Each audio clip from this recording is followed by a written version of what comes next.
నమస్తే. ఇన్నాళ్ళు నన్ను సపోర్ట్ చేస్తూ, ఎంకరేజ్ చేస్తూ మీ ప్రేమని నాకు అందిస్తున్న ప్రతి ఒక్కరికి కృతజ్ఞతలు. అలాగే ఈ వీడియో కూడా ఖచ్చితంగా మీకు ఉపయోగపడుతుంది. లైక్, షేర్ అండ్ సబ్స్క్రైబ్ చేసి మీ సపోర్ట్‌ని నాకు అందించండి. అలాగే ఈ వీడియో పట్ల మీకున్న అభిప్రాయాన్ని కామెంట్ సెక్షన్‌లో కామెంట్ చేసి తెలియజేయండి. ఇప్పుడు వీడియోని చూద్దాం. నమస్తే, వెల్కమ్ టు అవర్ ఛానల్. నేను పద్మిని. ప్రస్తుతంతో పాటు ప్రముఖ ఆధ్యాత్మికవేత్త, ఆస్ట్రోన్యూమరాలజిస్ట్, ఎనర్జీ వాస్తు స్పెషలిస్ట్, శ్రీ విద్య ఉపాసకురాలు శ్రీమతి జయప్రద గారు మనతో పాటు ఉన్నారు. మాట్లాడదాం. నమస్కారం అండి. నమస్తే అమ్మా. శ్రీమాత్రి నమః. బాగున్నారా? బాగున్నాం. 15 రోజులైంది మీరు వచ్చి, తెలుసా? గుర్తున్నామా మేము? నన్ను పద్మిని. అయ్యో, మీకు ఛానల్ ఉంది. చాలా రోజులైంది మేము బాగున్నారు కదా? చాలా బాగున్నానండి.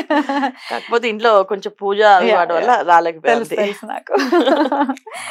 జయప్రద గారు, రాశుల వారి గురించి ఒకసారి మనం మాట్లాడుకుంటాం. కొత్త టైప్ ఆఫ్ సిరీస్ ఖచ్చితంగా చేద్దాము. ఏ రాశి వాళ్ళు ఎవరిని వివాహం చేసుకోవచ్చు అనేది, ఎందుకంటే కొంతమందికి జాతకాలు ఉండొచ్చు, ఉండకపోవచ్చు. ఒక్కొక్కసారి జాతక పొంతన కలిసిందండి, బోళ్ళు మనతో చూపించుకున్నాము, అయినప్పటికీ గొడవలు వస్తున్నాయని చెప్పే వాళ్ళు కూడా లేకపోలేరు. సో అసలు రాశి వారిగా చూసే పద్ధతి ఏమైనా ఉందా? ఏ రాశి వాళ్ళు ఎవరిని చేసుకోవాలి, ఎట్లాంటి జాగ్రత్తలు తీసుకోవాలి, ఈ విషయాలు మొత్తం అసలు 12 రాశులకి సంబంధించి ఒకసారి మీరు ఏమైనా చెప్పగలరా? తప్పకుండా చెప్తాం. ఎందుకంటే చాలా అవసరం కదా ఇప్పుడు కాలానికి చాలా అవసరమైనది. మనం జాతకము అంటే, ఒకప్పుడు జాతకం అంటే పొంతన ప్లస్ నాడి, తర్వాత నక్షత్రం పద్ధతి, ఇవన్నీ చూసుకుని చేసుకోవడం. ఎందుకంటే ఆరోగ్య సమస్యలు రాకుండానికి, సౌభాగ్యం బాగుండడానికి, భార్యాభర్త ఇద్దరు కలయిక ఆనందంగా ఉండడానికి, తర్వాత వాళ్ళకి సకాలంలో సంతానం, యోగాలు, అన్ని భోగాలు అన్ని అనుభవించడానికి బాగుండాలని చూసేవాళ్ళు లెక్కలు. కానీ ఆ రోజుల్లో చూసే పద్ధతి వేరు, ఈ రోజుల పద్ధతి వేరు. ఆ రోజుల్లో ఏంటంటే మనస్తత్వం ఎలా ఉన్నా అవసరం లేదు, కుటుంబం మంచిది అని అంటే ఆ ఇంట్లో వివాహం చేయడానికి సిద్ధపడేవాళ్ళు. సో అలా చేసుకుని నేను నేర్పించండి. చిన్నప్పుడు మా 40 ఏళ్ళ కిందట మేము మాకు చిన్నప్పుడు ఏం నేర్పించండి, నాన్న నువ్వు ఇప్పుడు ఏమైనా చేసుకో, అత్తగారింటికి వెళ్ళాక మీ అత్తగారు ఏం చెప్తా చేయాలి, మీ ఆయన ఏం చెప్తే అది చేయాలి, చక్కగా అలా నేర్పించేవాళ్ళు. అదే చెప్పేవాళ్ళు. మనం ఎన్ని ఆటలాడినా, ఎన్ని బంతి పాట పాడినా, మేము ఏం చేసినా ఇక్కడ అన్ని జరుగుతాయమ్మా, అత్తగారింట్లో మాత్రం మీ అత్తగారు వాళ్ళు ఏం చెప్తే అది చేయాలి అని చెప్తూ ఉండేవాళ్ళు. ఆ మైండ్ లో ఆ ఒక సీడ్ వేయడం వల్ల మనకి ఎప్పుడు కొన్నా కరెక్టే, అత్తగారింటి కదా మన మార్పు ఈ మార్పు అనేది అలవాటు అయిపోయింది. ఖచ్చితంగా మారేవాళ్ళు. కానీ ఇవాళ అలా ఎవరు చెప్పట్లేదు, అలా ఎవరు పెంచట్లేదు. ఒకళ్ళని ఇద్దరిని బోళ్ళంత గారాబంతో పెంచుతున్నాము, ఇండిపెండెంట్ గా పెంచుతున్నాము, సమానత్వంగా ఉండాలనుకుంటున్నాం. తప్పేం కాదు. కానీ అవతల వాళ్ళకి ఇవ్వాల్సినటువంటి వాల్యూ ఇవ్వాలి, రిలేషన్ కి ముందుగా వాల్యూ ఇవ్వాలి. 100% తప్పు కాదు, అలాగని కరెక్ట్ గాని కాదు. ఎందుకు అంటే అది ఒక విధంగా మనకి వాళ్ళ శాపాలుగా మారిపోయి, పిల్లలు పెద్దవాళ్ళే బాగా మెచ్యూర్ అని కొంచెం వాళ్ళు మెచ్యూర్గా పెంచుదాం అనుకుంటే వాళ్ళు ఇంకొంచెం మెచ్యూర్ అయిపోయి మనని దమాయించే తత్వానికి వచ్చేసింది. అందువల్ల కొన్ని మిస్టేక్స్ ఉన్నాయి.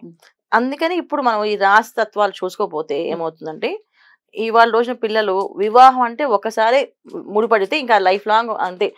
అది మంచివాడైనా చెడ్డవాడైనా మన ప్రారంభ కర్మ ఎలా ఉంటే అలాగే వస్తుందని చెప్పి మన పెద్దవాళ్ళు చెప్పేస్తారు, అలాగే ఉండేవాళ్ళు. ఇవాళ అలా అడ్జస్ట్ అవ్వట్లేదు. ప్రారంభ కర్మలో అవన్నీ తీసి పక్కన పడేసి, నాకు వాళ్ళ మైండ్ సెట్ నాకు నచ్చలేదు, వాళ్ళ మనసుతో నచ్చలేదు తీసేసి మళ్ళీ డివోర్స్ తీసుకుంటున్నారు, ఇంకో వివాహానికి ఈజీగా వెళ్ళిపోతున్నారు. నెక్స్ట్ వచ్చే వాళ్ళలో కూడా మైనస్లు ఉంటాయి, ఏ మనిషిలో ఉండవు మైనస్లు ఉన్నా మళ్ళీ ఇంకోటి చేసుకుంటాం అని చెప్తున్నారు. అలా తయారయ్యారు ఇప్పుడున్న యువతి. అందుకని ఒకసారి ఆచితూచి మనం అడుగు వేస్తే వివాహం, దాంపత్య జీవితం అనేది 100 ఏళ్ల జీవితం హ్యాపీగా సంతోషం కలగాలంటే కొన్ని విషయాల్లో మనం కేర్ తీసుకుంటే సరిపోతుంది. మరి ఏ రాశి వాళ్ళు ఎలాంటి జాగ్రత్తలు తీసుకోవాలనేది ఇప్పుడు ఒకసారి తప్పకుండా. రైట్ అండి. ఇక మీన రాశి వాళ్ళు ఎలాంటి జాగ్రత్తలు తీసుకోవాలి, ఏ రాశి వాళ్ళతో జాగ్రత్తలు తీసుకోవాలి, ఏ రాశి వాళ్ళతో వీళ్ళకి పడుతుంది ఈ విషయాలు? డెఫినెట్ గా. సో మీన రాశి వాళ్ళు ఏ రాశి వాళ్ళు పెళ్లి చేసుకున్నా బాగానే ఉంటుందన్న, వీళ్ళందరితో అడ్జస్ట్ అవుతారు. వీళ్ళు మెయిన్ చేయాల్సిన బాధ్యత ఏంటంటే చేసుకున్న వాళ్ళని బాగా చూసుకోవాలి. వీళ్ళ ఆ విషయంలో వీళ్ళు ఒక్కటే మైనస్ అది. సో వీళ్ళకి చేసుకుంటున్నాం, మేము బాగా చూసుకుంటున్నాం అనుకుంటారు, కానీ బాగా చూసుకోవడం కాదు, వాళ్ళే వీళ్ళని బాగా చూసుకోవాలి. అన్ని విషయాలు చెప్పాలి, అన్ని విషయాలు నేర్పించాలి. ప్రతి విషయం చెప్తే గానీ వాళ్ళు అర్థం కాదు. తొందరగా మోసపోయే తత్వం ఉంటుంది, తొందరగా నమ్మేసే తత్వం ఉంటుంది వీళ్ళకి. ఒక విధంగా చెప్పాలి, చిన్నపిల్లల మనస్తత్వం అనుకోవచ్చు వీళ్ళని. ఈ చిన్నపిల్లల మనస్తత్వం వల్ల ప్రతిదీ కరెక్ట్ గా చెప్పారు వాళ్ళు చెప్పింది కరెక్టే, వాళ్ళు చెప్పిందే రైట్ అని చెప్పి అని నమ్మేయడం వల్ల ఇబ్బంది పడే అవకాశం ఉంది. సో వీళ్ళకి కొంచెం స్ట్రాంగ్ లైఫ్ పార్ట్నర్ ఉండాలి. అమ్మాయిలకైనా అబ్బాయిలకైనా స్ట్రాంగ్ లైఫ్ పార్ట్నర్ ఉండాలి. ఎందుకంటే వీళ్ళు కొట్టి తిట్టి హింసించే వాళ్ళు కాదు, వీళ్ళ ఆలోచనని కంట్రోల్ చేసేవాళ్ళు. వీళ్ళ ఆలోచన విధానాన్ని వీళ్ళ మనస్తత్వాన్ని కంట్రోల్ చేసేవాళ్ళు Right. కంపల్సరీగా. Hmm. వీళ్ళకి మేషరాశి వాళ్ళు, కుంభరాశి, మకర రాశి వాళ్ళు అసలు పడరు. ఎందుకంటే వీళ్ళ మాయకి వాళ్ళు కూడా మాయలు పడిపోతారు ఆటోమేటిక్గా. సో వాళ్ళు చెప్పింది కరెక్టేనేమో అనేసి మేషరాశి వాళ్ళు కూడా పడే అవకాశం ఉంది. అందుకే చేయకూడదు. వీళ్ళకి ఎవరిని చేయాలంటే కన్యా రాశి వాళ్ళకి చేయాలి, మిథున రాశి వాళ్ళకి చేయాలి. సో మిథున రాశి, కన్యా రాశి, మిథున రాశి వాళ్ళు లెక్కలు వేసి చెప్తారు ప్రతిదీ. మీరు ఇలా చేద్దాం అనుకున్నా ఇక నేను చెప్తాను లెక్క, ఈ లెక్క చూడండి, ఈ లెక్క ప్రకారం అయితే మీరు వెళ్ళండి, అయితే వెళ్ళకండి అని చెప్తారు. ఖచ్చితంగా వాళ్ళు అర్థం చేసుకోగలుగుతారు. తర్వాత కన్యా రాశి, తర్వాత వీళ్ళకి ఇంకా పడేది వృశ్చిక రాశి. వీళ్ళు బాగా పడతారు. సో ఈ విషయంలో వీళ్ళు స్ట్రాంగ్ అంటే వైఫ్ అయినా హస్బెండ్ అయినా వీళ్ళు వస్తే వీళ్ళకి చాలా బ్రహ్మాండంగా లైఫ్ చాలా బాగుంటుంది. మోసపోకుండా, ఎక్కడ ఇబ్బంది పడకుండా హ్యాపీ లైఫ్ వెళ్తుంది. కర్కాటక రాశి వాళ్ళు కూడా పడతారు, కానీ పాపం ఇద్దరు మోసపోతుంటారు. పర్ఫెక్ట్ జోడి కర్కాటక రాశి వాళ్ళు కూడా. కాకపోతే ఏంటంటే పాపం ఇద్దరు మోసపోతారు. ఆయన దూకమంటే ఈమె దూకేస్తుంది, ఆయన దూకమంటే ఈయన దూకేస్తుంటారు.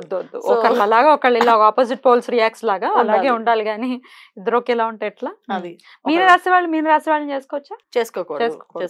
ఎందుకంటే మీన రాశిలో 2 లక్షణాలు ఉన్నాయి. ద్విస్వభావం ఆలోచన విధానం ఏంటంటే, ఉంటే అబ్బాయిలు చాలా ఆర్గెంట్ గా ఉంటారు, ఏది పట్టించుకోరు, అన్ని ఫాస్ట్ గా దూకుడు స్వభావంతో ఉంటారు. లేకపోతే ఒక భక్తి భావన, శ్రద్ధ, ఆ పూజ పునస్కారం, వైరాగ్యంలో ఎక్కువగా ఉంటారు. సో ఈ 2 కాంబినేషన్ లో ఒకవేళ అమ్మాయి అదే కాంబినేషన్ వచ్చింది అనుకోండి ఇంకా కష్టమే. అందుకని చేసుకోవద్దని చెప్పేది. సో కర్కాటక రాశి వాళ్ళు ఎవరిని చేయొచ్చు అంటే, దూకుడు స్వభావం ఉన్న అబ్బాయికి కర్కాటక రాశి అమ్మాయి చేసి కాస్త ఆ దూకుడు ఆగుతుంది. అద్భుతం అండి. కానీ ఆల్రెడీ మీన రాశి వాళ్ళకి వివాహం జరిగిపోయింది, మరి ఎట్లా అండి? ఏమైనా రెమెడీ ఉందా? ఏదైతే చేసుకోకూడదో ఆ రాశి వాళ్ళని చేసుకున్నామని అంటే ఏం చెప్తారు? తప్పకుండా మీన రాశి వాళ్ళు వైఫ్ని చాలా జాగ్రత్తగా చూసుకోవాలి. వైఫ్ని బాగా గౌరవంగా ప్రేమగా చూసుకోవాలి. తల్లిదండ్రులు బాగా గౌరవించాలి. పిల్లల్ని బాధ్యతగా చూసుకోవాలి. ఈ పనులు ఖచ్చితంగా వీళ్ళు చేయాలి. అలాగే మీనరాశి అమ్మాయి అయితే హస్బెండ్ని ప్రేమగా చూసుకోవాలి. హస్బెండ్స్ పేరెంట్స్ని బాగా ప్రేమగా చూసుకోవాలి. పిల్లల్ని బాగా చూసుకోవాలి. అప్పుడు దినదిన అభివృద్ధి గ్రోత్ ఉంటుంది వీళ్ళకి. లేకపోతే ఏమవుతుందంటే ఒకేసారి పైకి వెళ్ళి కింద పడిపోతుంటారు. ఏదో ఒక ప్రాబ్లమ్, ఫైనాన్షియల్ ప్రాబ్లమ్స్ వచ్చి ఇబ్బంది పడతారు. ఇవాళ మేము బాగున్నామని మాకేం అవసరం లేదు అనుకోవడానికి లేదు వీళ్ళది. వీళ్ళ లైఫ్ ఎప్పుడు కూడా అప్ అండ్ డౌన్స్ లైఫ్ అనమాట. సో 50 years వరకు లైఫ్ అలాగే ఉంటుంది. 50 years అయితే వీళ్ళ లైఫ్ అసలు యాక్చువల్ వీళ్ళ లైఫ్ వచ్చేది. కానీ అప్పటికి ఏముంటుంది, 50 years తర్వాత వచ్చే లైఫ్ ని ఎంజాయ్ చేయడానికి ఏముంటుంది. అప్పుడంతా వయసు వచ్చేస్తుంది, మొత్తం పిల్లలందరూ పెద్దవాళ్ళు అవుతుంది. ఏ లైఫ్ లో ఎంజాయ్ చేసేది ఉండదు. ప్రాక్టికల్ గానే మార్పులు చేసుకోవాలి, ప్రాక్టికల్ గా చేయాలి. కానీ అప్పటికి ఏముంటుంది, 50 years తర్వాత వచ్చే లైఫ్ ని ఎంజాయ్ చేయడానికి ఏముంటుంది. అప్పుడంతా వయసు వచ్చేస్తుంది, మొత్తం పిల్లలందరూ పెద్దవాళ్ళు అవుతుంది. ఏ లైఫ్ లో ఎంజాయ్ చేసేది ఉండదు. ప్రాక్టికల్ గానే మార్పులు చేసుకోవాలి, ప్రాక్టికల్ గా చేయాలి కంపల్సరీగా. అద్భుతం అండి, చాలా బ్యూటిఫుల్ గా ఎక్స్ప్లెయిన్ చేశారు. ద్వాదశ రాశుల వాళ్ళు కూడా ఏ రాశి వాళ్ళని వివాహం చేసుకోవచ్చు, ఏ రాశి జోలికి వెళ్ళొద్దు అనేది చాలా చక్కగా వివరించారండి. కృతజ్ఞతలు. Thank you so much. నమస్తే. నమస్తే అమ్మా. శ్రీమాత్రే నమః.